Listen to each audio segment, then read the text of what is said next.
December 29 చరిత్రలో ఈరోజు భారతదేశం ఇంకా పాకిస్తాన్ మధ్య విభజనలో మొహమ్మద్ అలీ జిన్నా కాకుండా మహమ్మద్ ఇక్బాల్ పేరు కూడా ఉందని మీకు తెలుసా?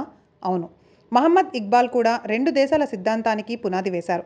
పాకిస్తాన్లోని సియాల్కోట్లో జన్మించిన మహమ్మద్ ఇక్బాల్ 1930లో ఈరోజు అలహాబాద్లో జరిగిన ముస్లిం లీగ్ 21వ సెషన్లో ప్రసంగిస్తూ, నేను పంజాబ్ వాయువ్య సరిహద్దు సింధ్ ఇంకా బలూచిస్తాన్లను చూడాలనుకుంటున్నాను. నేను ఒక సమైక్య రాష్ట్రంగా కోరుకుంటున్నాను. బ్రిటిష్ రాజ్తో లేదా లేకుండా స్వీయ పాలన గల వాయవ్య భారత ముస్లిం రాష్ట్రం ముస్లింలకు చివరి ఆశ. మహమ్మద్ ఇక్బాల్ ఈ విషయాన్ని చెప్పిన మొదటి వ్యక్తి.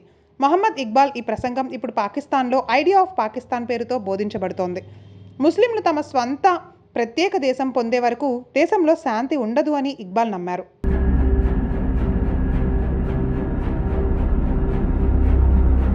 1917వ సంవత్సరంలో ఈ రోజున ప్రముఖ నిర్మాత, దర్శకుడు రామానంద్ సాగర్ పాకిస్తాన్లో జన్మించారు. రామాయణం సీరియల్తో దేశంలోని ప్రతి ఇంట్లో రామానంద్ సాగర్ ప్రసిద్ధి చెందారు. రామానంద్ సాగర్ ఈ ప్రపంచంలో లేకపోయినా ఆయన అద్భుతమైన పని కారణంగా ఆయనను ఇప్పటికీ జ్ఞాపకం ఉంచుకున్నారు. పుట్టినప్పుడు ఆయన పేరు చంద్రమౌళి చోప్రా. భారత ప్రభుత్వం 2000వ సంవత్సరంలో రామానంద్ సాగర్ను పద్మశ్రీతో సత్కరించింది.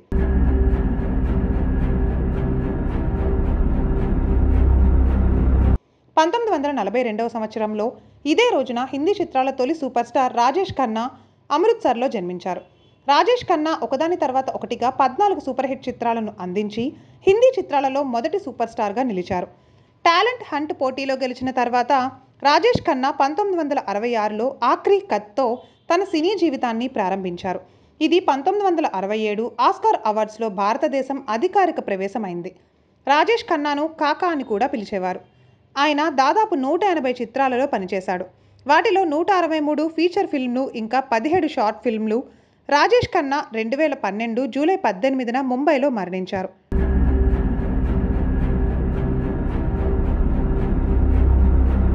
(1845వ సంవత్సరంలో ఈ రోజున యుఎస్ కాంగ్రెస్ ఆమోదం పొందిన తర్వాత టెక్సాస్ అమెరికాలో 28వ రాష్ట్రంగా అవతరించింది.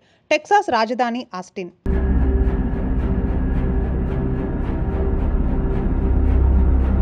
1975వ సంవత్సరంలో ఈ రోజున బ్రిటన్లో స్త్రీ పురుషుల సమాన హక్కులకు సంబంధించిన చట్టం అమల్లోకి వచ్చింది.